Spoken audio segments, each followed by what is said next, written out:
Kemudian di dalam video yang ke-9 ini ya, ulama kontemporer seperti al-alama al-muhaddits as-Sayyid Ahmad Siddiq al-Ghumari. Ya, ini seorang Asy'ari ya. Sayyid Abi Fadl, saya tidak kenal. Abdullah bin Siddiq, Syarif al-Hasani, al-alama al-muharrikh al-muhaddits Muhammad Zahid al-Kautsari. Muhammad Zaid al-Kautsari dia seorang Asy'ari dan terpengaruh dengan pemikiran Mu'tazilah juga. Syekh Syu'aib al-Arnaud dia dulu seorang Asy'ari, tapi dia sudah tobat. Kemudian Syekh al-Allama Abdul Fattah Abu Ghoddah, Syekh Muhammad Awamah al-Alama Muhaddits Dr. Mahmud Said, Fadilah Syekh Muhammad Ali As-Sabuni dan lain-lain.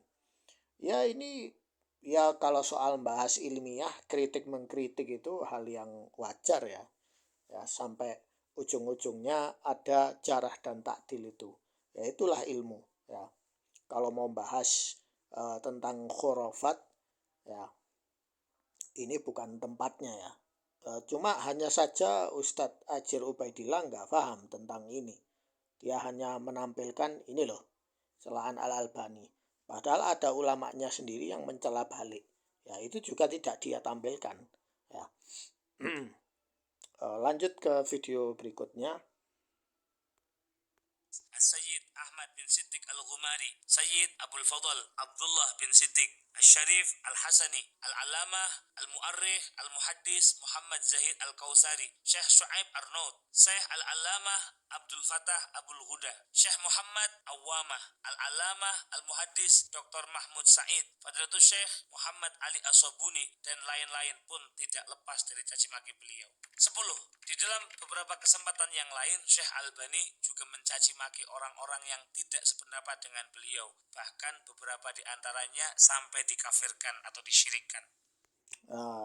Mana arsipnya? Mana screenshot video buktinya? Harus ditampilkan, jangan hanya nulis begitu saja. Ya, Anda kan orang ngakunya ilmiah ya. Tapi mana amanah ilmiahnya? Fatwa aneh Syekh Al-Albani. Selain berkomentar tajam terhadap para ulama, Syekh Al-Albani juga memiliki beberapa fatwa nyeleneh. Di antaranya berikut ini. Yang pertama, Syekh Al-Albani mengatakan bahwasanya Allah memiliki tangan yang hakiki.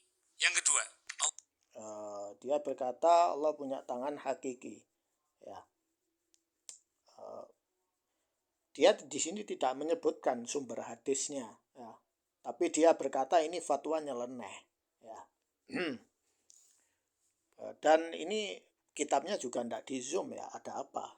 Biasanya kan dia zoom ya. Allah memiliki betis. Yang ketiga, ismah atau penjagaan para nabi itu tidak bersifat mutlak, sehingga para nabi dan para rasul mungkin saja terjebak dalam dosa atau maksiat kecil. Yang keempat, soal ismah ini juga ada penjelasannya ya.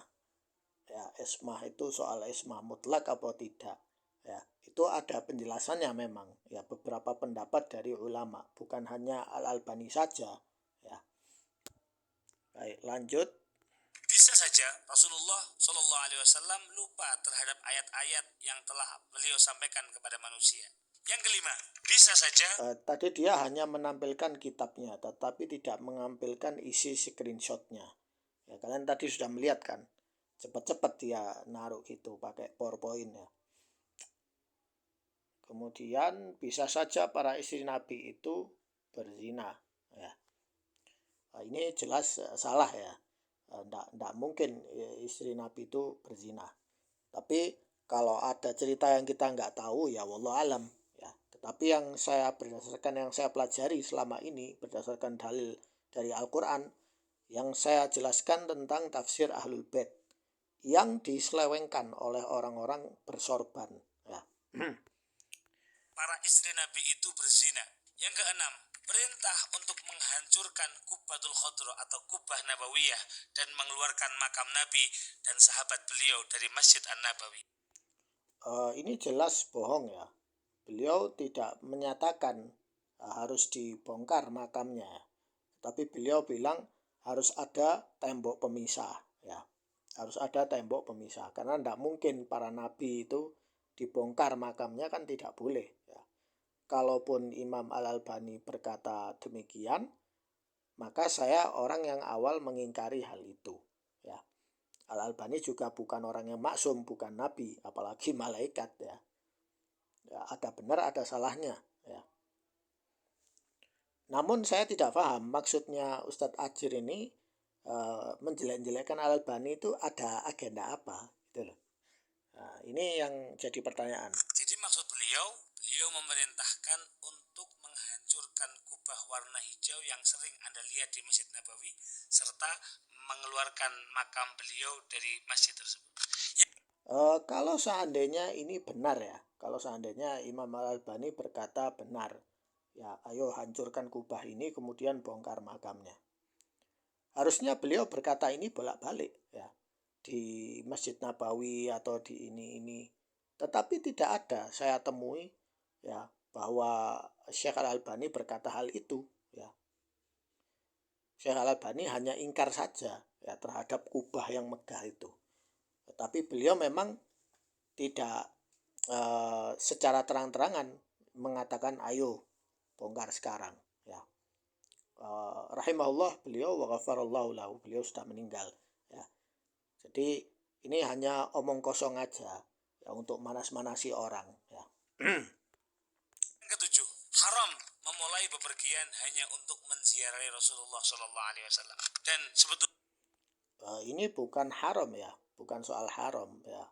Maksudnya kalau seseorang itu hanya ziarah ke Madinah itu hanya untuk ziarah ke makam Nabi ya, maka itu bid'ah, bukan haram ya.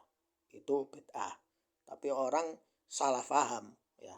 Seperti orang bilang jangan ngusap kuburan, jangan sholat menghadap kuburan karena itu bid'ah. Loh, kamu mengharamkan kita ziarah kubur.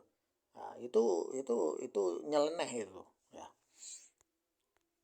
masih banyak sekali fatwa-fatwa aneh Syekh Al-Albani yang terkumpul dalam sebuah kitab berjudul Al-Mubki wal Mudhik min Fatawa Syekh Al-Albani karya Syekh Adil Azim Abdillah.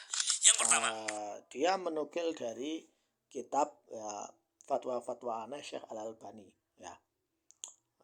Ini juga pemanasan ya.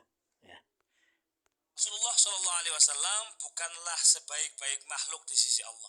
Yang kedua, haram membacakan ayat Innallaha wa malaikatahu yusalluna 'alan nabi di hari Jumat, dan ini merupakan bid'ah. Yang ketiga, maksudnya dalam kondisi apa membaca itu Innallah? Mungkin maksudnya sebelum khotib naik ke mimbar ya. Soalnya kan menurut misalnya Ormas NU, mereka biasanya sholawat sebelum khotib naik mimbar. Kalau Muhammadiyah tidak sholawat, langsung khotib naik gitu aja ya. Kalau itu bid'ah ya memang benar, karena para sahabat tidak ada yang sholawat sebelum seperti itu ya, apa namanya istilahnya Bilal ya. Tapi ini tidak di zoom ya. Ya aku kepingin tahu tapi kok gak di zoom ya. Mungkin dia cepet-cepet ya, karena tidak mau videonya panjang. tidak boleh mengucapkan sholawat ketika takjub akan sesuatu. Yang keempat, kalau melihat takjub pada sesuatu itu ngomongnya Masya Allah, Subhanallah, Tabarakallah. Kalau salawat kayak gak pas ya, kurang pas ya.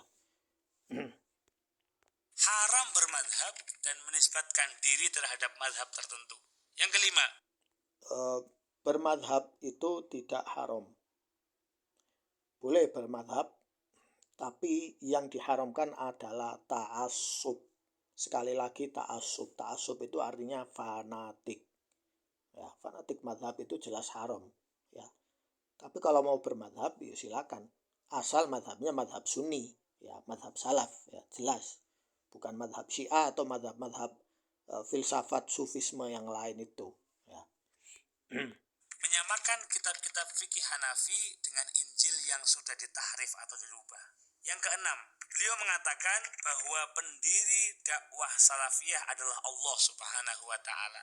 Iya memang benar. Dakwah salaf itu, siapa salaf? Salaf adalah Nabi SAW, Muhammad, Ahlul Bait, yaitu istri-istri beliau, para sahabat terdekat, Muhajirin, Ansor, dan sahabat-sahabat berikutnya, dan tabi'in, dan tabi'ut tabi'in. Allah lah yang menciptakan mereka dan Allah lah yang mengatakan inilah salafus soleh. Ya. Walaupun di dalam Al-Quran tidak dijelaskan langsung tulisan as-salafus soleh, tidak. Tetapi dalam ayat Al-Quran, dalam bahasa Arab secara bayan jelas bahwa Allah lah yang menciptakan dan mendidik mereka. Ya. Ini yang tidak difahami oleh Ustadz Ajir Ubaidillah. Ya, aneh. Ya. Lanjut. Yang ketujuh, jamaah tabligh adalah sufi kekinian yang tidak berdiri di atas kitab dan sunnah Rasul. Iya, memang benar. Ya. Ini bukan kata Imam Al-Albani ya, tetapi perkataan syekh mereka sendiri, marjik mereka sendiri. Mereka berkata kita ini sufi, ya, kita ini dakwah kita ini sufi, ya. Bahkan jamaah tabligh itu ketika khuruj mereka zikir, punya zikir khusus, ya. Ada apa Anda kok nggak terima perkataan ini? Lanjut. Yang kedelapan, haram mencium mushaf dan menciumnya adalah bid'ah dan kesesatan. Yang kesembilan, soal mencium mushaf itu masalah khilafiyah ya. Ada yang bilang bid'ah, ada yang bilang mubah ya. Jadi ini hanya pendapat aja ya, bukan soal usul ya.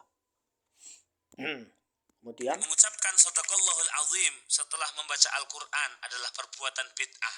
Yang kesepuluh, yang disunahkan itu setelah membaca Al-Quran adalah berdoa ya, berdoa.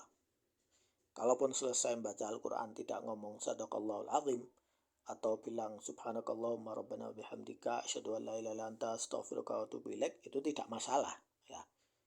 Karena para sahabat yang saya tahu ya, setelah membaca mereka Al-Quran sudah mereka ya melakukan aktivitas yang lain ya. Jadi ini ada dalilnya ya. Orang yang bilang shadaqallahul azim itu bid'ah, ada ya dalilnya. azan di masjid menggunakan mikrofon adalah sesuatu yang tidak disyariatkan. Ini soal azan ya. Azan menggunakan mikrofon ya. Di sini al-ajubah al-ma'iyah as-salati lazina masjid al-jamaah al-maktab al-islami Beirut. Maksud beliau itu begini. Azan Jumat itu kan 2 kali ya. Azan yang pertama itu di luar ya. Kemudian azan kedua tidak di masjid ya, di bagian tertinggi masjid. Beliau berkata bahwa harusnya azan itu pakai pengeras suara itu hanya untuk azan yang kedua, bukan azan yang pertama ya. Karena ada yang azan kedua itu di dalam masjid ya. Itu yang saya tahu ya. Tapi kalau dalam kitab ini menjelaskan bahwa pakai mic itu enggak dibenarkan ya, kita harus paham kenapa, apa alasan beliau melarang menggunakan mikrofon itu atau pengeras suara. Ini masalahnya kecil ya, saya tidak bisa membaca ya. 11. Menara masjid untuk azan adalah bid'ah. Yang ke-12, masalah menara masjid ya memang itu bid'ah ya. Enggak ada di zaman Nabi dan Rasul, apalagi sahabat, yang namanya menara. Ya, menara itu baru dibuat di zaman Daulah Abbasiyah. Ya, baru dibuat di zaman Daulah Abbasiyah. Karena waktu itu penduduk manusia sudah terlalu banyak ya. Sehingga diperlukan menara. Yang jadi masalah, orang menggunakan menara ini terlalu megah dengan banyak-banyak ukiran ya. Para ulama ada yang memakruhkan, ada yang membid'ahkan, ada yang membolehkan ya. barang siapa yang melaksanakan sholat tarawih 20 rakaat itu adalah menyelisihi sunnah. Soal sholat tarawih 20 rakaat menyelisihi sunnah, ini menurut pendapat beliau. Beliau berkata sholat yang sunnah itu tarawih 11 rakaat, 13 rakaat ya. Kemudian yang 20 itu riwayatnya dhaif, jadi masuk bid'ah. Tapi ulama yang lain berkata bahwa 20 itu sunnah ya. Ini masalah khilaf fiqhi ya. Yang ke-13, perempuan haid boleh masuk ke masjid serta ke Masjidil Haram dan tawaf di dalamnya. Yang ke-14, penduduk Palestina. Soal wanita haid ya, apakah wanita haid boleh masuk masjid?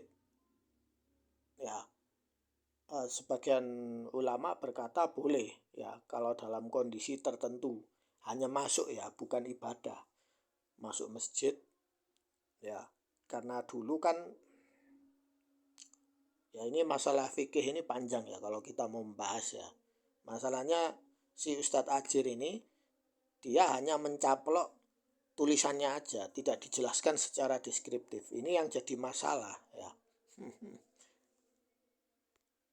Palestina wajib meninggalkan negaranya untuk penjajah Zionis. Nah, ini soal fatwa ini yang dipakai oleh kelompok Ikhwani dan kelompok Syiah untuk menyerang Syekh Al-Albani yang berkata bahwa kalian harus keluar dari Palestina dan kasih tanah kalian ke Israel. Apakah Syekh Al-Albani berkata demikian? Jawabannya, ini adalah dusta. Ya. Syekh Al-Albani berkata, kalau mau hijrah, ya hijrah, tapi kalian dengan rencana untuk mengumpulkan kekuatan untuk kembali ke negara kalian. Ya. Fatwa ini atas dasar pertanyaan dari salah seorang ya, tetapi beliau tidak mengajak ya. Nanti akan ada penjelasannya di video sendiri ya. Kita sekarang ini bukan ingin menghindarkan Syekh Al-Albani dari kesalahan. Mungkin beliau punya kesalahan ya.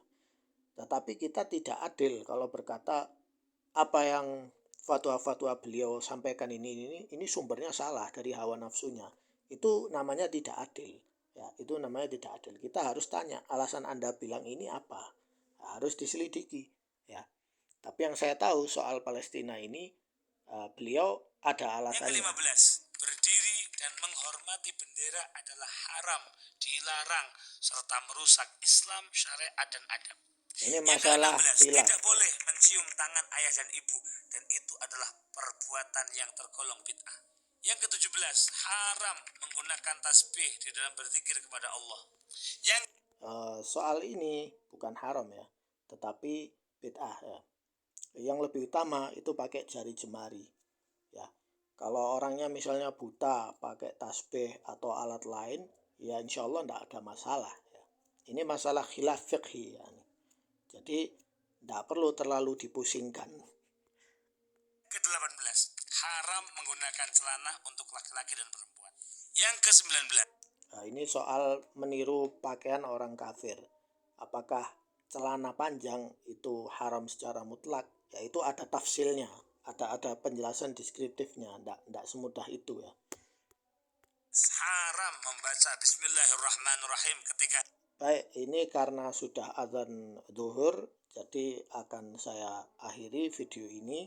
Insya Allah lanjut di video berikutnya. Sekian, semoga bermanfaat.